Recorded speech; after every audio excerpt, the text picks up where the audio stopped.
Hello everyone. Welcome back to another session of Lesson 2 Socialism in Europe and the Russian Revolution.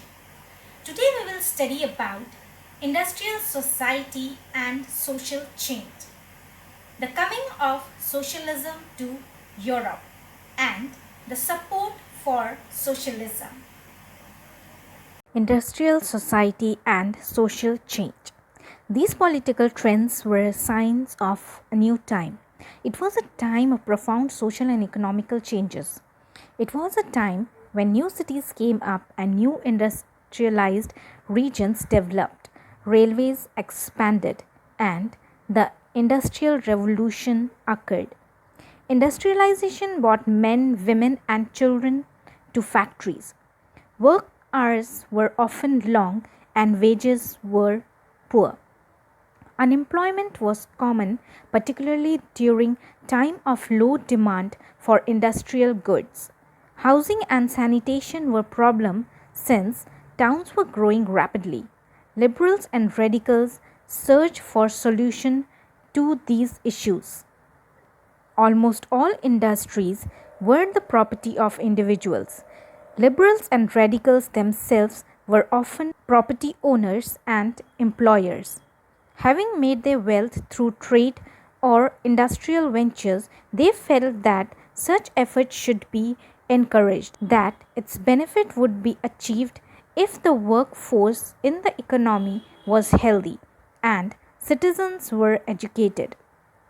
Opposed to the privileges the old aristocracy had by birth, they firmly believed in the value of individual effort, labor, and enterprise.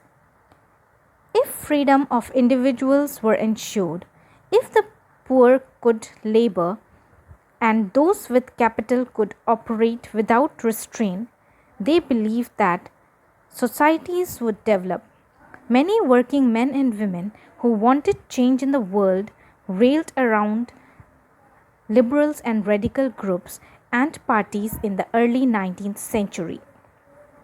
Some nationalists, liberals, and radicals wanted revolutions to put an end to the kind of governments established in Europe in 1815. In France, Italy, Germany, and Russia, they became revolutionaries and worked to overthrow existing monarchs. Nationalists talk of revolutions that would create nations where all citizens would have equal rights.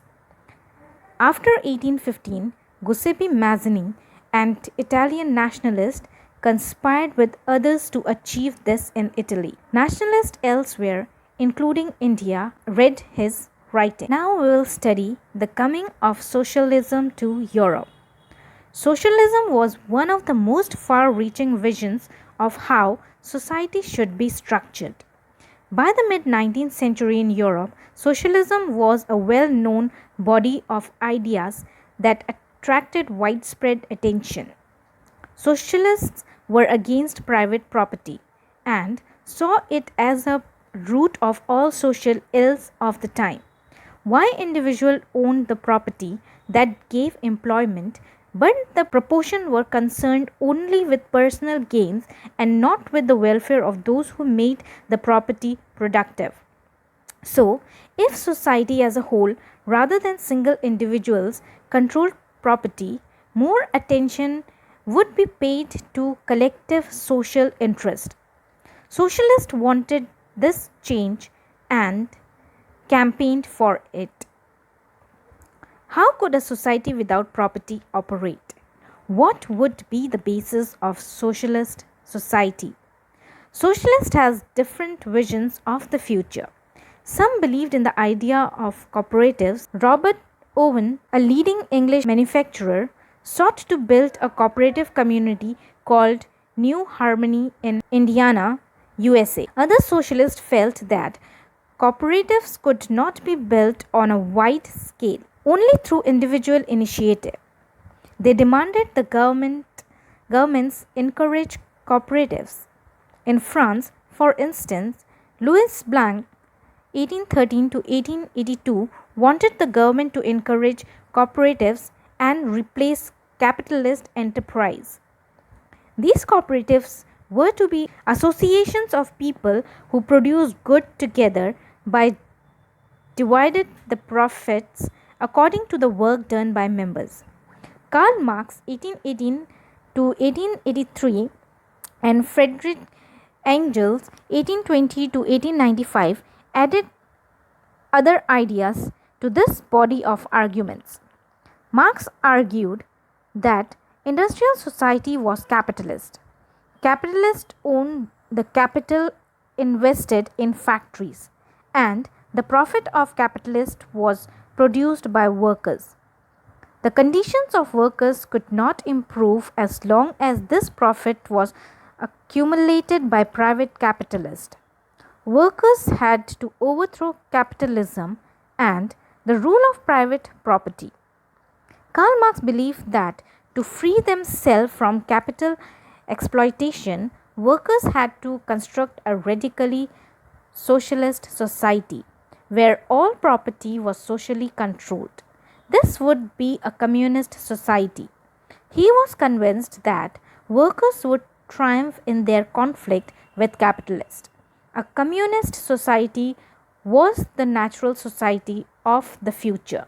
Now we will study the support for socialism. By the 1870s, socialist ideas spread through Europe. To coordinate their efforts, socialists formed an international body, namely the Second International.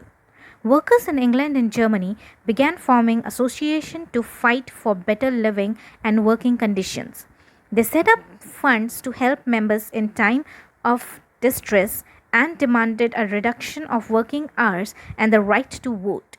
In Germany, these associations worked closely with the Social Democratic Party (SPD) and helped it win parliamentary seats. By 1905, socialists and trade unionists formed a Labour Party in Britain and a Socialist Party in France. However, till 1914, socialists never succeeded in forming a government in Europe. Represented by strong figures in parliamentary politics, their ideas did shape legislation, but governments continued to be run by conservatives, liberals, and radicals. Students, I hope you all have understood this much. We will continue this lesson in my next video. Thanks for watching.